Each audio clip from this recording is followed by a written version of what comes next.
Ok, je viens de trouver un temple qu'on peut visiter, ce qui n'est pas forcément fréquent.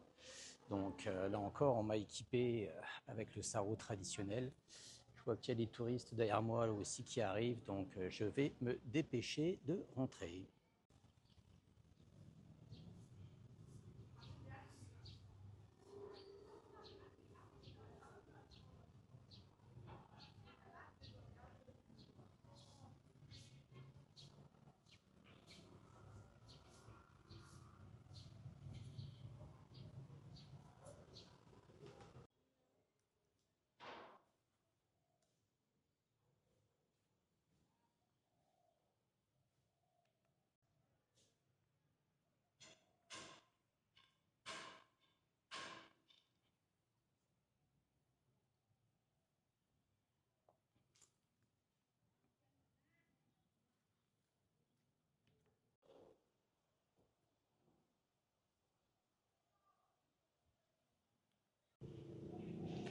Ok, bon, je pense que j'ai trouvé le petit chemin. Ça va faire du bien de sortir du tumulte.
Bon, petite pause dans un warung, un petit restaurant là, sur le bord de cette route qui mène à un petit village, je pense, où il y a un musée et peut-être de l'artisanat. Il fait du bien de s'arrêter là, plus dans un beau paysage que je vous partage tout de suite.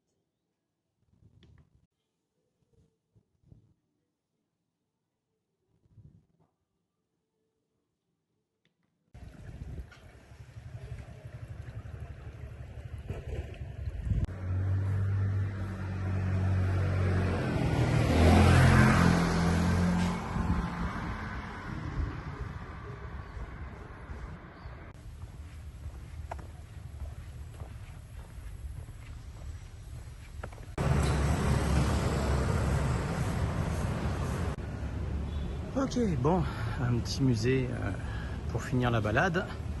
Avant de rentrer, me reposer à la chambre d'hôtel. Nouvel hôtel, j'ai dû déménager ce matin parce qu'ils avaient plus de place. Faut que je reste au même, donc on va voir ça tantôt. Pour la petite histoire, c'est le musée Don Antonio Blanco, un artiste américano-philippin qui est mort en 99. Donc dans le style baroque, on va voir un petit peu ce que ça veut dire. Voilà. Chouette ara, un beau toucan aussi. Gros toucan. Ok, sacré bec.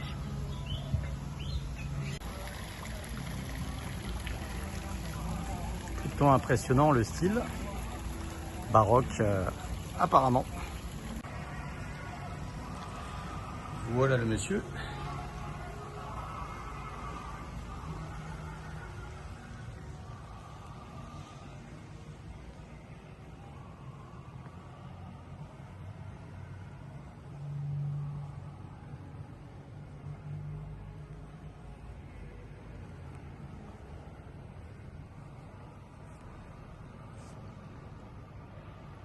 Même sans être un expert, je pense que je reconnais le style baroque.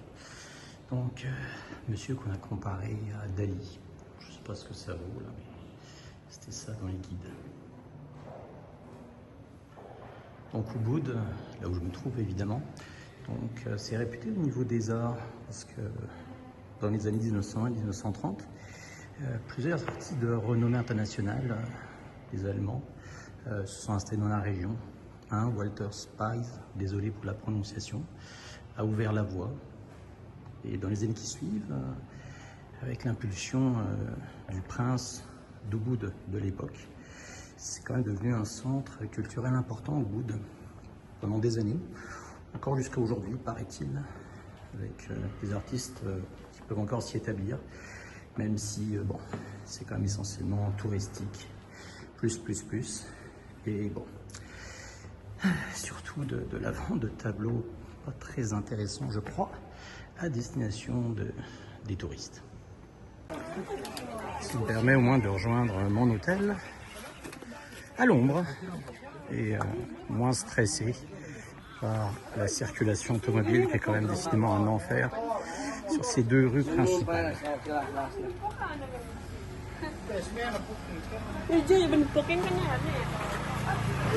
Bon, un petit scooter quand même, ça aurait été trop beau qu'il n'y en ait pas du tout.